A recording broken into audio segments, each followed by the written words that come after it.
This is Umar Ahmed for IFL TV in association with MTK Global. We're in Maryland, joined by the legend, that is Hasim Rahman. How you doing, sir?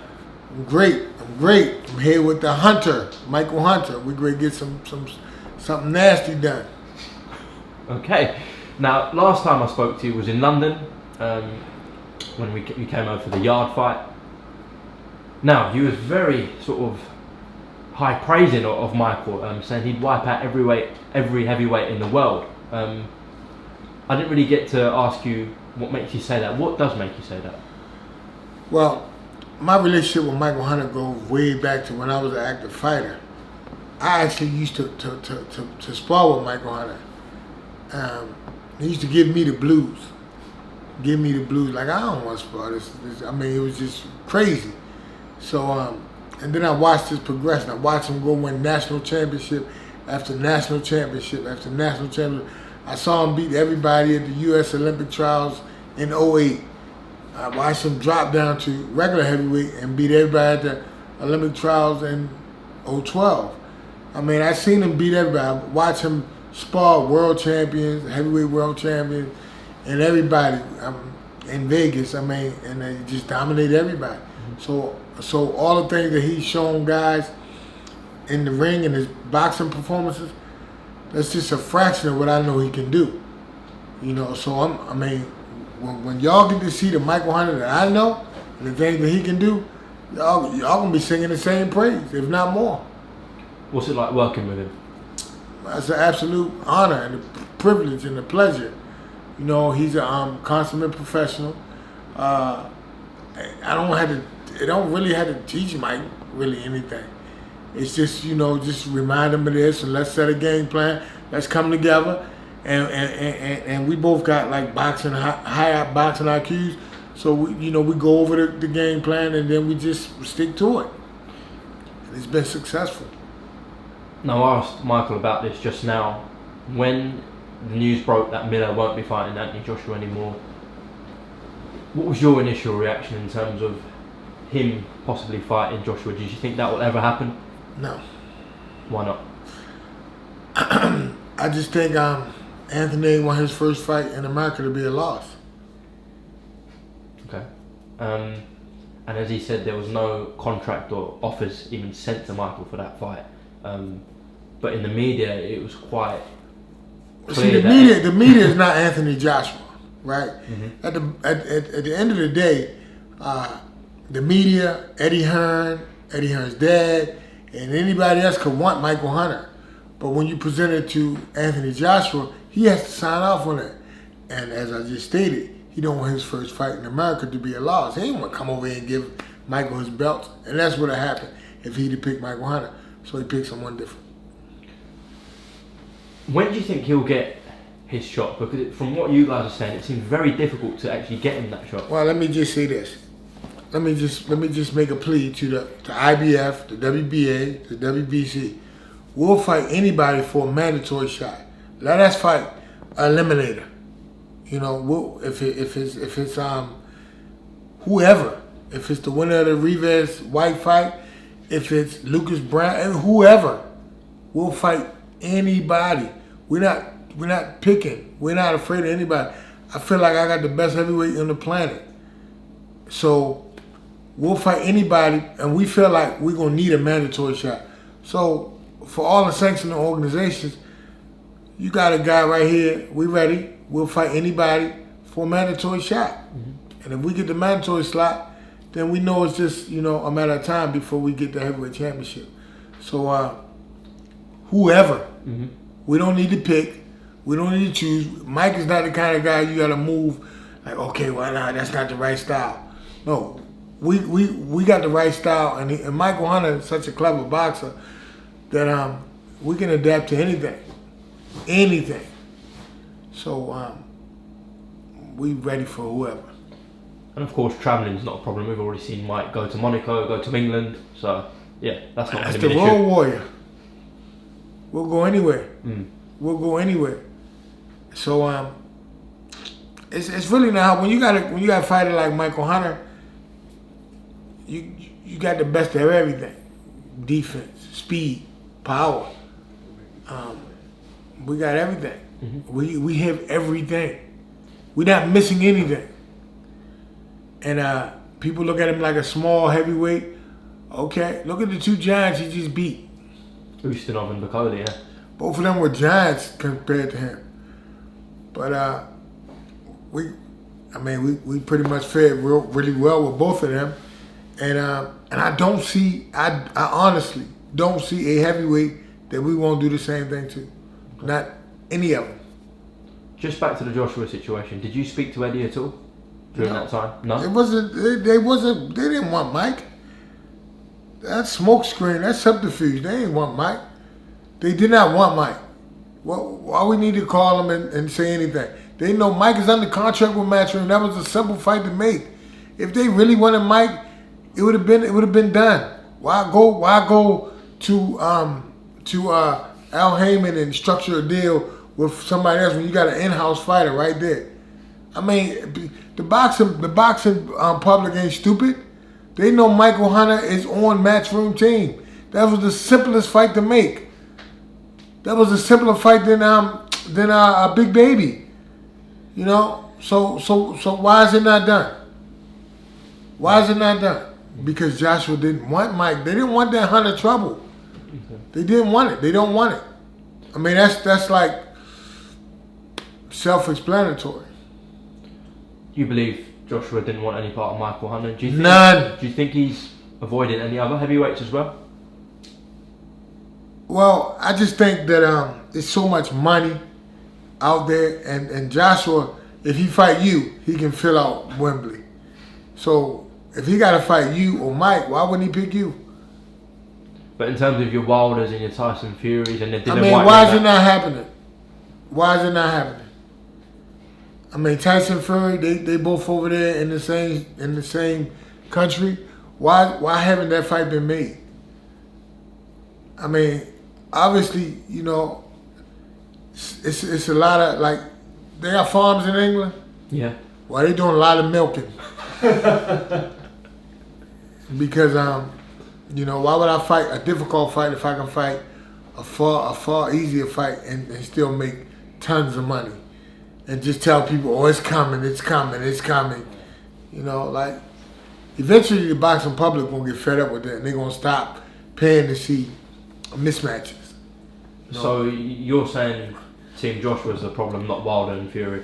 I'm not putting it solely on Joshua, you know, because Joshua has a team and these other guys, and Wilder has a team and Fury has a team.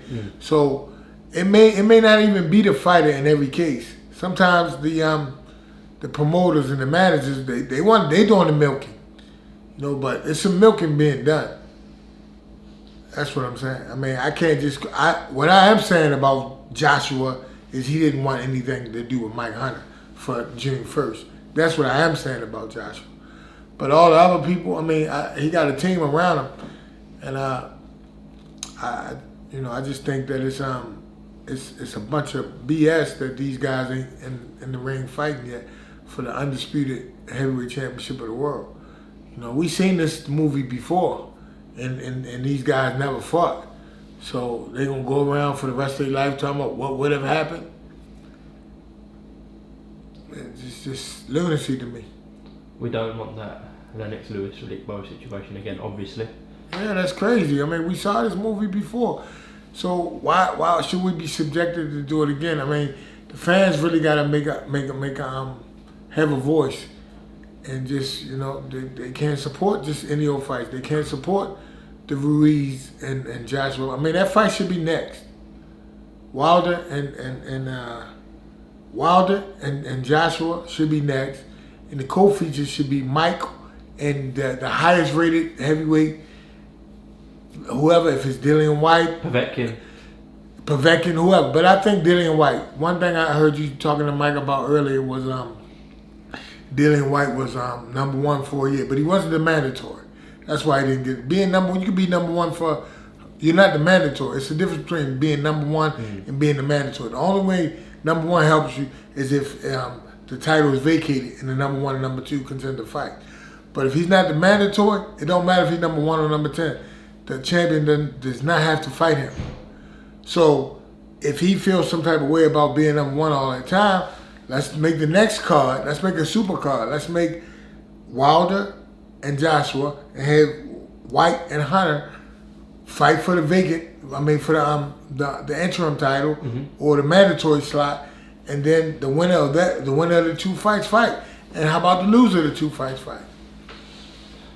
We could all dream of that, but man, let's do it. Don't let's not dream about it. Let's make some noise about it. Let's start talking to PBC. Let's start talking to Eddie Hearn. If Dillian Whyte is such a good fighter, and Michael Hunter is a cruiserweight, then it should be easy work for him. So we'll take it and we'll stop him. So if Dylan beats Oscar Rivas, you want that fight next? Yeah, we want that. We want Dillian Whyte for a mandatory slot. You know, if he for the interim title. Interim title, right? We would love that. We would love that. Make that. You know, I mean, I think nobody could deny Mike Hunter's abilities, capabilities, and future, and they will know that he's destined to be a heavyweight champ. If we go in there and perform the way I believe we can perform with Dillian Whyte.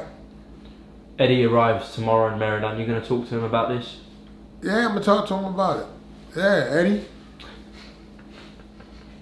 Let's do it. We need something big.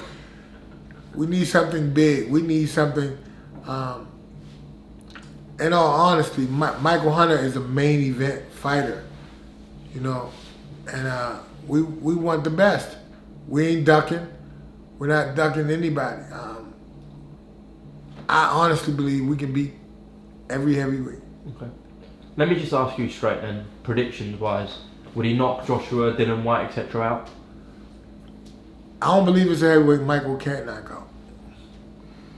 So my answer would be yes. Okay. I'm saying this guy we were about to fight, he's never been stopped. My prediction is he's going to have his first stoppage.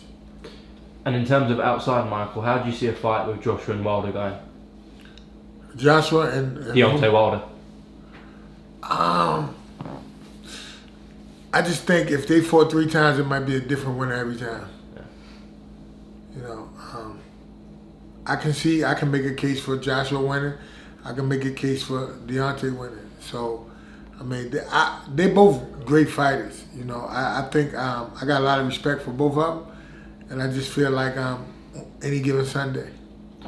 We've seen Fury and Wilder get in the ring. Many people thought Fury won that fight. What if Joshua and Fury fought though? As you said, they should be really fighting. Both UK guys. Yeah, I could see. Once again, I could see either one of them winning. Fury is a difficult fight, and I just think too many people just too aggressive. Fury uses their aggression against them. You know, and these guys don't have no backup plans. They don't really. It's like they just got plan A.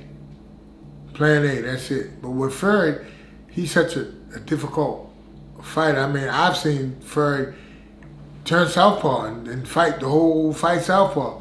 So you got to look at Fury and everything he brings to the table and have something for it. And if you just think you can go in there and hit him and knock him out, then you ain't did your homework. You're not prepared. Well, Klitschko tried that. Wilder tried that. How would he go about beating Tyson Fury? Well, I mean, I think you got to do a little bit of everything. That's the good thing about Michael Hunter. It's like that gumbo. You know, we would have to bang a little bit with him. We had to box a little bit with him. We would have to just switch it up. Whatever he think we ready to do, we do something different. You know, and the good thing about Mike is we can just talk about it, and he can do it. I can just give him 30 seconds worth of instructions, and he gonna go out and just do it. So okay, well we see what Tyson's trying to do, so let's take that away from him. Let's switch up. I think as much as Tyson can do as far as switching up style, Mike can do the same thing. It's just that these guys got their chance before Mike. Mike should be heavyweight champion of the world right now. He should be the heavyweight champion of the world. You know, give him a shot. That's all. No. Matter of fact, let me take that back. Don't give him a shot. give him an opportunity to earn a shot. You know, we'll take any mandatory, and we'll win in impressive fashion. Just lastly, Usyk was supposed to be headlining this Saturday night, but pulled out with injury. Hopefully, he'll make his heavyweight debut soon. Of course, that rematch would be a big one and a personal one to Michael as well, to sort of right that wrong. Yeah, but I mean, I don't know about all that. I'm saying Usyk has done nothing in heavyweight, so we need to see what he does at heavyweight first. Okay. Usyk might come up to heavyweight and determine he wants to go back down and reign and rule the cruiserweight division. So I'm not that presumptuous to say he's just gonna come up and just dominate the heavyweight. Right now, and another correction, I don't care what the bill and the marquee said, Michael Hunter is the main event of this card. So Mike is headlining. When we come in the building, any building we in, we headline. So if Usyk come up and he start winning some fights at heavyweight, and and Michael Hunter and Usyk can fight at heavyweight, we're going to win that fight. We're going to beat him at a heavyweight. So we're not. If that's a fight for mandatory to get a title shot, we'll gladly take it. We'll gladly take it. It'll be a completely different result. So it don't matter. It's not a man in the world that we won't fight. Hasim, thank you very much for talking to IFL TV. No problem. Wish you the best of luck. No, just say congratulations. All right, congratulations on your knockout. No problem. Okay, No problem. with Michael. Appreciate it. And we will catch a word after the fight, though. Appreciate it. No worries.